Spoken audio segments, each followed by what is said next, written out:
In the early 1950s, at a moment when the global communication system was still rooted in copper, insulation, and seabed engineering rather than satellites and digital relays, Western military and diplomatic traffic across Asia, the Pacific, and the Arctic moved almost entirely through undersea cables that had been laid piecemeal over decades, many of them inherited from imperial networks designed for administrative convenience rather than superpower confrontation. And it was within this inherited infrastructure that the Cold War battle over non-Atlantic undersea communication quietly began. Because Soviet intelligence planners recognized earlier than most Western counterparts that these distant routes carried an outsized share of secure, high-volume command traffic, while existing far beyond the dense naval patrols and alliance security frameworks that protected the Atlantic theater. Unlike radio transmissions, which were vulnerable to interception, interference, and atmospheric instability, cables offered reliability and secrecy, and unlike emerging satellite systems, they did not yet depend on fragile space-based platforms, making them indispensable to Western coordination between Europe, Asia, and forward military commands scattered across enormous distances.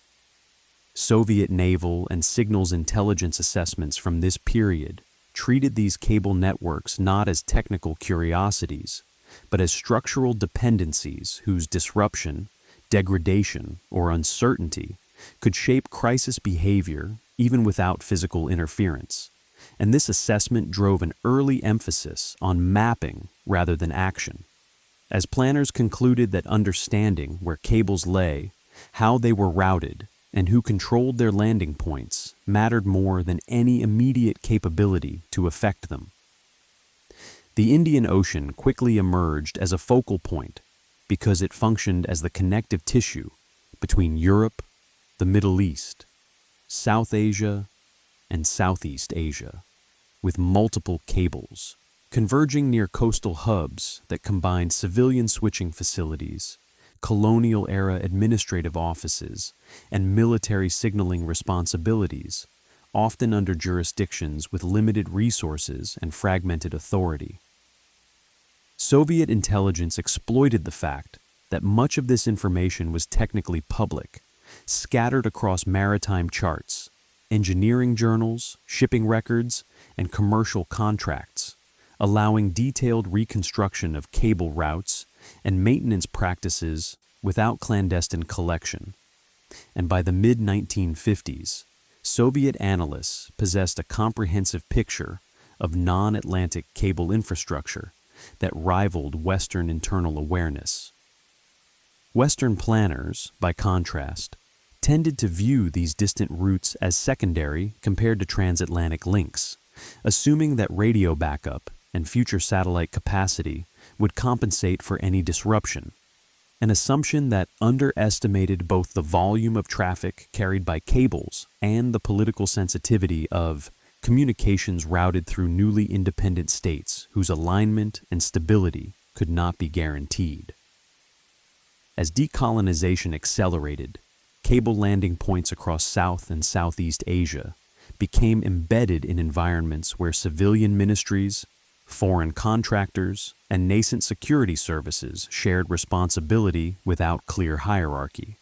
creating access conditions that were permissive not because of negligence, but because no single actor possessed the authority or incentive to impose comprehensive protection. Soviet intelligence reporting from this period emphasized that the vulnerability of these systems lay less in their physical exposure than in the uncertainty surrounding their resilience, because even minor faults, administrative delays, or jurisdictional disputes could slow repair and rerouting, introducing ambiguity into Western command timelines during crises. Arctic routes presented a distinct but equally consequential problem, as high-latitude cables supporting early warning installations and northern military commands traversed environments where ice, weather, and seasonal darkness constrained maintenance and repair, making reliability dependent on narrow windows rather than continuous oversight. And Soviet planners treated these constraints as inherent features rather than anomalies,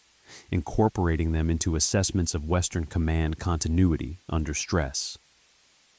In the Pacific, the challenge was scale rather than density, as cables stretched across immense distances between continental hubs, island chains, and forward bases, often relying on a small number of relay stations whose political status and defensive posture varied widely, creating uneven security landscapes that could not be harmonized without massive investment. Throughout this early phase, the competition over undersea communication cables outside the Atlantic remained entirely indirect, unfolding through charts, reports, and contingency planning rather than through physical interference, because both sides understood that overt action would be escalatory and immediately attributable, while quiet knowledge of vulnerabilities could influence strategic calculation without crossing thresholds. Soviet intelligence doctrine therefore framed cables as instruments of strategic friction, assets whose importance derived from their integration into civilian systems, and whose weakness lay in the impossibility of fully securing them across vast and politically diverse regions. By the end of the 1950s, this perspective had hardened into a foundational assumption within Soviet planning that non-Atlantic undersea cables represented a permanent source of uncertainty for Western command and control, an uncertainty that could not be eliminated through technology alone, and would therefore shape crisis behavior regardless of whether the cables were ever touched, establishing the basic logic that would govern the undersea cable contest for the remainder of the Cold War. The early 1960s, the quiet strategic value of undersea communication cables outside the Atlantic had moved from abstract assessment into routine operational planning, as Western military commands across Asia, the Pacific, and the Arctic became increasingly dependent on these systems for day-to-day coordination, and Soviet intelligence began to treat cable reliability as a measurable variable rather than a theoretical concern. This shift occurred because Cold War military posture outside Europe relied on dispersed forces operating across vast distances, where command authority depended on the timely movement of encrypted traffic between capitals, regional headquarters, and forward installations. And in this environment, even small delays or ambiguities could distort decision-making during fast-moving crises. Soviet naval and signals intelligence reporting from this period focused less on the physical vulnerability of cables and more on how Western commands behaved when those cables experienced routine faults, maintenance outages, or political interference, because these responses revealed the true resilience of communication architectures under stress. In the Indian Ocean, intelligence assessments noted that many critical cables converged near coastal cities where civilian telecommunications agencies handled both commercial and military traffic, often without clear separation,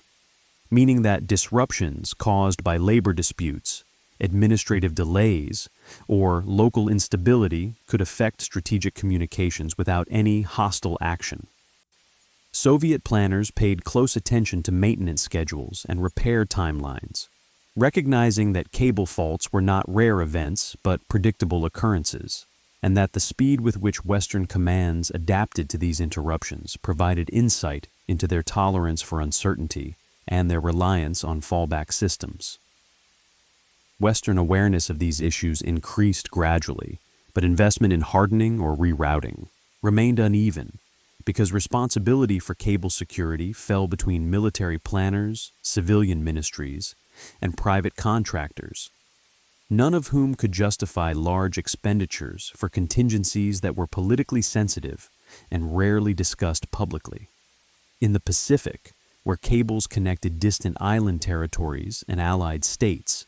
Soviet intelligence observed that redundancy often existed in theory, but not in practice, as rerouting traffic required administrative approval and technical reconfiguration that introduced delays incompatible with crisis decision-making. Arctic routes continued to pose unique challenges, as polar cables supported early warning and command functions in regions where satellite coverage was inconsistent, and weather conditions could isolate installations for extended periods, making communication reliability dependent on a narrow margin of operational success. Soviet assessments treated these constraints as structural, not temporary, and incorporated them into broader evaluations of Western escalation control, particularly the assumption that degraded communication could compress decision timelines and increase reliance on worst-case planning. Throughout this period, the competition over undersea cables remained invisible to public discourse because both sides avoided framing civilian infrastructure as a military battleground. Yet within intelligence and planning circles, cable vulnerability became an accepted background condition, shaping assumptions about command continuity. Western planners increasingly recognized that cables outside the Atlantic were essential precisely because they were difficult to replace. Yet diplomatic considerations made it impractical to militarize their protection in sovereign or newly independent states, reinforcing reliance on procedural resilience rather than physical security. Soviet intelligence interpreted this reliance as confirmation that uncertainty would persist, and reporting emphasized that even without interference, the possibility of communication delay during crises could influence Western posture, encouraging cautious escalation or premature delegation of authority. By the mid-1960s, undersea communication cables in non-Atlantic theaters had become embedded in Cold War strategic models as silent constraints on action, shaping how quickly orders could move, how confidently leaders could coordinate across regions, and how escalation thresholds were calculated in environments where communication continuity could never be fully assumed. This phase marked the transition from reconnaissance to normalization, as cable vulnerability ceased to be a hypothetical risk and instead became a routine factor in strategic planning, quietly influencing military behavior without ever becoming the subject of overt confrontation. As the late 1960s unfolded and Cold War competition expanded across Asia and the Pacific, undersea communication cables outside the Atlantic became increasingly intertwined with crisis management rather than abstract infrastructure planning. Because by this stage, Western military and diplomatic authorities had come to rely on these systems not only for routine coordination, but for the rapid transmission of sensitive instructions during moments of political shock. And Soviet intelligence began to examine cable reliability as a factor that could influence escalation dynamics, even in the absence of hostile action. Regional crises demonstrated repeatedly that command cohesion depended on the uninterrupted flow of information across thousands of miles, linking capitals to forward commands whose situational awareness and authority were inseparable from communication latency. And Soviet assessments emphasized that cables formed the backbone of this system precisely because they were trusted, familiar, and assumed to function unless proven otherwise. In the Indian Ocean theater, intelligence reporting highlighted the concentration of cables at a limited number of coastal nodes where traffic from Europe, the Middle East, South Asia, and Southeast Asia intersected, creating points where administrative delay, technical failure, or local instability could ripple across multiple command chains simultaneously, a condition that magnified the strategic significance of even minor disruptions.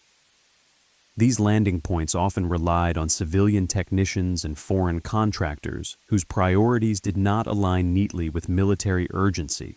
introducing layers of decision-making that slowed response and complicated accountability during faults. And Soviet analysts treated this bureaucratic friction as a form of vulnerability that could not be eliminated through technical fixes alone. In the Pacific, the expansion of U.S. and Allied military presence across island chains increased dependence on long-haul cables, whose repair required specialized ships operating on fixed schedules, meaning that even accidental damage could impose. Prolonged outages and intelligence reporting noted that Western contingency plans often assumed ideal repair timelines that did not account for weather, distance, or competing commercial demands. Arctic routes, meanwhile, grew in importance as early warning and strategic coordination moved northward, and the extreme environment imposed constraints that planners on both sides understood could not be engineered away. As ice cover, seasonal darkness, and limited access windows meant that communication reliability depended on narrow margins of success rather than robust redundancy. Soviet intelligence treated these Arctic links as indicators of Western confidence in command continuity under stress, paying attention to how fallback procedures were rehearsed and how authority was delegated when communication degraded, because these behaviors revealed underlying assumptions about escalation control. Western planners responded to growing awareness of cable vulnerability by emphasizing procedural solutions rather than physical protection, including message prioritization schemes, distributed command authority, and rehearsed degraded communication scenarios, choices driven by cost, diplomacy, and the desire to avoid militarizing civilian infrastructure in foreign jurisdictions. Soviet assessments interpreted these measures as an acknowledgement that physical security could not be guaranteed, and that resilience would depend on adaptation rather than prevention, reinforcing the view that uncertainty surrounding cable reliability would persist as a structural feature of non-Atlantic theaters. Throughout this period, intelligence competition remained focused on observation rather than intervention, as both sides recognized that overt interference with cables would escalate rapidly and undermine political objectives, while quiet understanding of vulnerabilities could shape strategic expectations without attribution.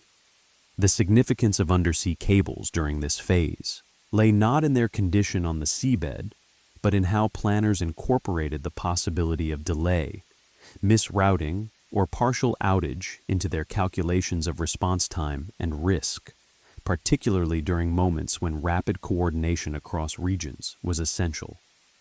By the end of the 1960s, undersea communication cables outside the Atlantic had become silent participants in Cold War crises, influencing behavior through their assumed fragility and the institutional complexity surrounding their operation, and this influence operated continuously rather than episodically, shaping how leaders planned for uncertainty in theaters where communication could never be fully secured. This phase demonstrated that the strategic value of cables derived less from their physical characteristics than from the organizational systems built around them, systems whose limitations were exposed precisely when political and military pressure was greatest, embedding undersea infrastructure into the fabric of Cold War escalation control without ever drawing public attention to its role. As the 1970s progressed, the Cold War competition over undersea communication cables outside the Atlantic entered a phase shaped by technological transition rather than territorial expansion, because while satellites began to assume a growing role in global communications, they did not displace seabed infrastructure as decisively as many planners had predicted. And this coexistence created layered systems whose complexity introduced new forms of vulnerability rather than eliminating old ones. Western command structures in the Indian Ocean and Pacific increasingly relied on a mixture of cable and satellite paths, assuming that redundancy would compensate for failure. Yet Soviet intelligence assessments highlighted that redundancy on paper did not guarantee continuity in practice, because rerouting traffic required procedural decisions, technical reconfiguration, and administrative approval that imposed delay precisely when speed mattered most. Intelligence reporting from this period focused on how Western commands prioritized traffic when partial outages occurred, noting which messages were deferred, which routes were reserved for strategic communication, and how long it took for alternative paths to stabilize. Because these behaviors revealed the practical limits of layered systems under stress. In the Indian Ocean, the convergence of multiple cable routes near a small number of coastal hubs remained a central concern, as these locations continued to serve both civilian and military traffic without clear separation. And Soviet analysts emphasized that the political diversity of host states complicated protection, because local governments balanced economic, diplomatic, and security considerations that did not always align with Western military urgency. Pacific routes continued to be defined by distance and dispersion, as cables linking continental hubs to island territories and allied states imposed inherent latency and depended on specialized maintenance capacity, and intelligence assessments noted that repair timelines were often optimistic, reflecting planning assumptions rather than operational reality. Arctic communications remained constrained by environment despite incremental investment, as ice, weather, and limited access windows ensured that polar cable reliability remained contingent rather than assured, reinforcing planning assumptions that command continuity in high-latitude theaters could degrade under stress. Western responses during this period increasingly emphasized procedural resilience, including distributed command authority, rehearsed fallback routing, and message prioritization protocols, rather than physical hardening of cables, reflecting an acceptance that comprehensive protection was impractical and diplomatically sensitive.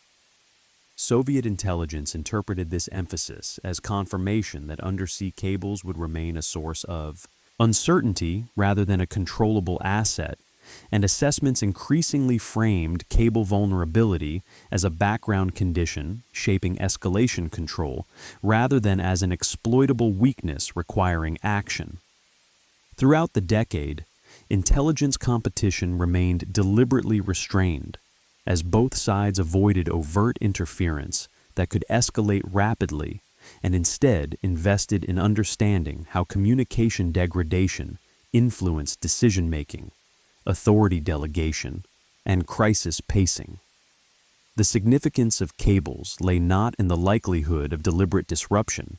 but in the fact that accidental faults, administrative delays, or environmental damage were unavoidable over time,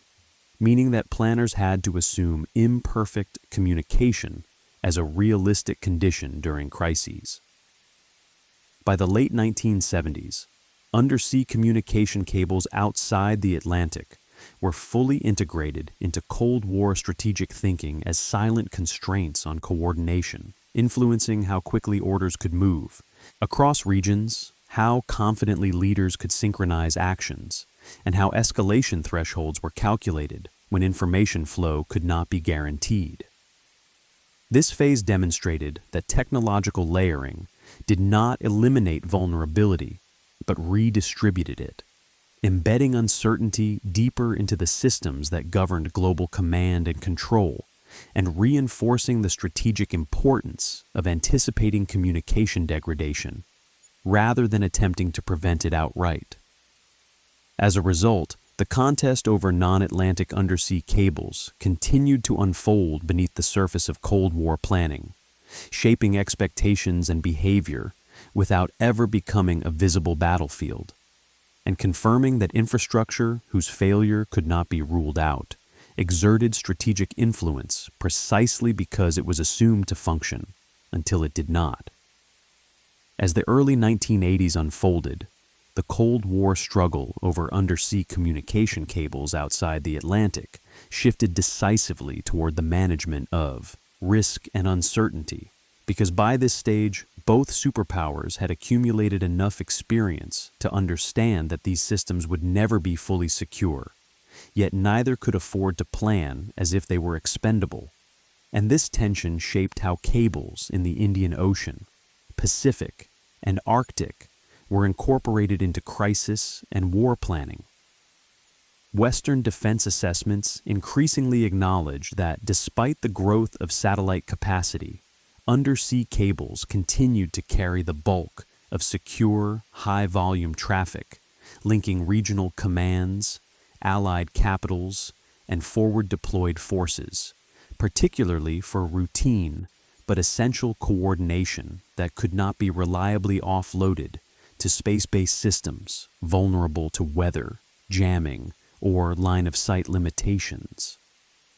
Soviet intelligence reporting from this period emphasized that layered communications architectures did not eliminate dependency,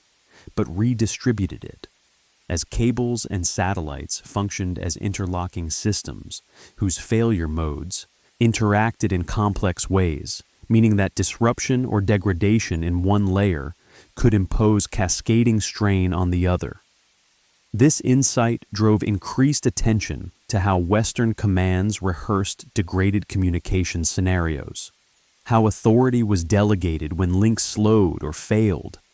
and how long commanders were willing to operate on incomplete or delayed information before adjusting posture, because these behaviors revealed practical escalation thresholds rather than doctrinal assumptions. In the Indian Ocean, the political diversity of coastal states hosting cable landing points continued to complicate protection and coordination as civilian telecommunications agencies, foreign contractors, and local governments balanced economic and diplomatic priorities against security concerns, producing environments where military urgency did not automatically translate into rapid response during faults or outages. Soviet analysts treated this bureaucratic and political friction as a permanent condition, noting that even well-funded Western commands could not override local administrative processes without incurring political cost, and that this friction introduced uncertainty into repair timelines and rerouting decisions during crises. Pacific routes remained defined by distance and dispersion, as cables connecting continental hubs to island chains and allied territories imposed inherent latency and depended on specialized maintenance vessels operating on fixed schedules, meaning that even accidental damage could result in prolonged outages whose duration was difficult to predict with confidence. Intelligence reporting emphasized that Western planning assumptions often underestimated these delays, relying on idealized repair timelines that did not account for weather, competing commercial demands, or geopolitical sensitivities surrounding access to ports and facilities. Arctic communications continued to present a distinct challenge, as polar cables supporting early warning installations and northern command structures operated under extreme environmental constraints that limited maintenance windows and reduced redundancy, reinforcing the assumption that continuity could degrade sharply under stress, particularly during winter months when access was most restricted. Soviet planners integrated these constraints into broader assessments of Western command resilience, focusing on how degraded communication might compress decision timelines and increase reliance on pre-delegated authority or automated responses, factors with direct implications for escalation control.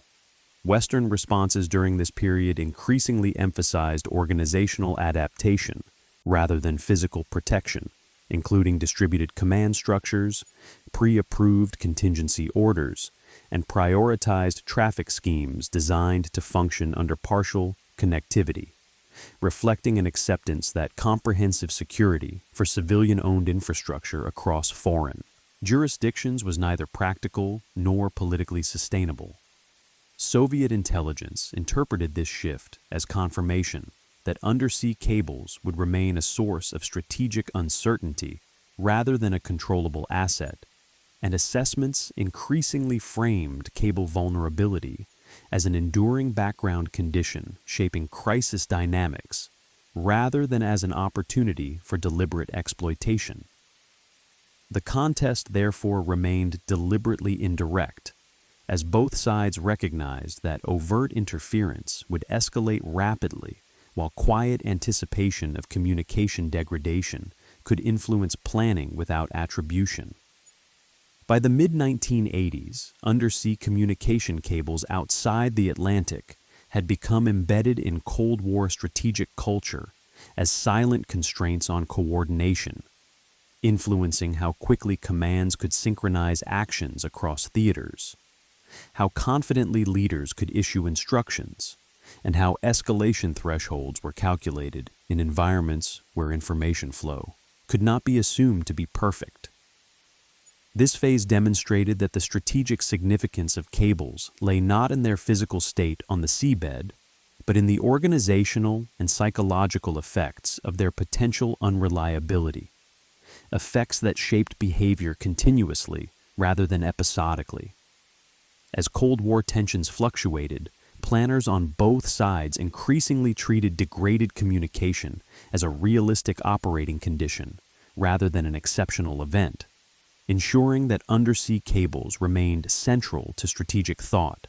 precisely because they could never be fully secured, isolated, or replaced, and reinforcing the conclusion that in non-Atlantic theaters, the battle over undersea communication was fought not through action, but through the shared recognition of permanent vulnerability. By the late 1980s, the Cold War competition over undersea communication cables outside the Atlantic had settled into a condition of strategic acceptance rather than unresolved contest, because after decades of analysis, planning, and quiet observation, both sides understood that these systems in the Indian Ocean, Pacific, and Arctic represented enduring dependencies that could not be eliminated without fundamentally restructuring global communications, and that such restructuring was neither feasible nor desirable under prevailing political and economic conditions. Western defense assessments acknowledged that despite continued investment in satellite networks, undersea cables still carried the majority of secure, high-capacity traffic required for day-to-day command coordination, diplomatic exchange, and alliance management, particularly in regions where satellite coverage remained inconsistent or vulnerable to interference. Soviet intelligence reporting from this period reflected a mature understanding that the strategic value of cables no longer lay in identifying new vulnerabilities, but in monitoring how Western institutions adapted to the reality of imperfect communication, including how repair priorities were set, how authority was distributed during outages, and how assumptions about delay were incorporated into operational planning. In the Indian Ocean, political diversity among coastal states hosting cable landings continued to impose administrative complexity as civilian ministries, private operators, and foreign contractors balanced economic interests with security considerations, ensuring that response timelines remained contingent rather than guaranteed. Soviet analysts treated this complexity as a stabilizing factor rather than a weakness, because it reinforced the likelihood that communication uncertainty would persist, even in the absence of hostile action. Pacific routes remained shaped by distance and dispersion, as cables spanning thousands of miles between continental hubs and island territories imposed inherent latency and relied on limited repair capacity. And intelligence assessments emphasized that even incremental improvements could not eliminate the time required to diagnose faults, mobilize repair vessels, and restore service under adverse conditions. Arctic communications continued to be constrained by environment, as ice, weather, and seasonal access windows limited redundancy and imposed planning assumptions that continuity could degrade sharply during crises, particularly in winter months when access was most restricted. Western responses increasingly focused on institutional adaptation, including the normalization of degraded communication scenarios in exercises and planning documents, reflecting acceptance that perfect connectivity could not be assumed. Soviet planners interpreted this normalization as confirmation that undersea cable vulnerability had become an embedded feature of Western strategic culture, influencing how leaders assessed risk, delegated authority, and timed decisions under uncertainty.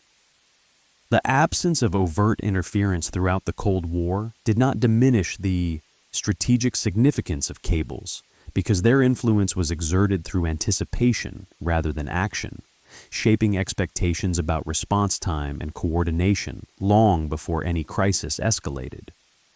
By the end of the decade, the contest over non-Atlantic undersea communication cables stood as an example of how infrastructure can shape strategic behavior without becoming a battlefield, exerting influence through the shared recognition of what cannot be fully controlled.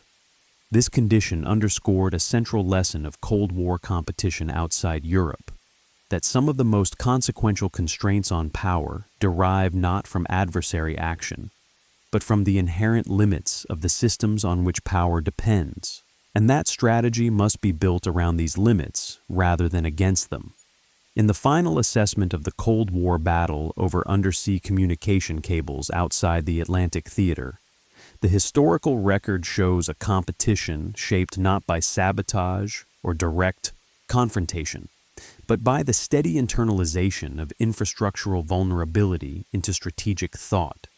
Because over nearly 4 decades, both superpowers learned that these cable systems in the Indian Ocean, Pacific, and Arctic could neither be fully protected nor safely disregarded, and that their greatest influence lay in how they conditioned expectations about command reliability under stress. From the initial post-war mapping efforts of the 1950s to the layered redundancy planning of the 1980s, intelligence services treated non-Atlantic cables as silent determinants of response time, coordination confidence, and escalation control, factors that mattered precisely because they operated below the threshold of visible conflict. Western reliance on undersea cables persisted despite advances in satellite communication, not out of inertia, but because cables offered secure, high-capacity transmission that space-based systems could not consistently match across all regions and conditions, while the fragmented ownership, civilian management, and political diversity surrounding these routes ensured that comprehensive militarization was impractical. Soviet intelligence, rather than pursuing overt interference that would invite escalation and attribution, focused on understanding how uncertainty over cable reliability affected Western planning assumptions, repair expectations, and fallback procedures, integrating this knowledge into broader crisis models that treated communication degradation as a realistic background condition rather than an exceptional failure. Arctic routes imposed environmental limits that could not be engineered away. Pacific routes stretched redundancy across vast distances and limited repair capacity, and Indian Ocean networks converged at politically complex coastal hubs, each theater reinforcing the conclusion that continuity could not be guaranteed under pressure. The strategic effect of these systems therefore lay less in their physical vulnerability than in their organizational and psychological impact, shaping how leaders delegated authority, timed decisions, and assessed risk when information flow might be delayed or incomplete. The absence of overt action throughout the Cold War did not reduce their importance, because the mere possibility of communication disruption influenced planning long before any crisis reached the point of escalation. By the end of the Cold War, undersea communication cables outside the Atlantic stood as enduring examples of how civilian infrastructure can acquire strategic weight without becoming a battlefield, exerting influence through anticipation rather than attack. This long, quiet contest demonstrated that in global competition, some of the most consequential struggles unfold beneath the surface, not through acts of force, but through the shared recognition of permanent constraints that shape behavior, even when nothing visibly happens at all.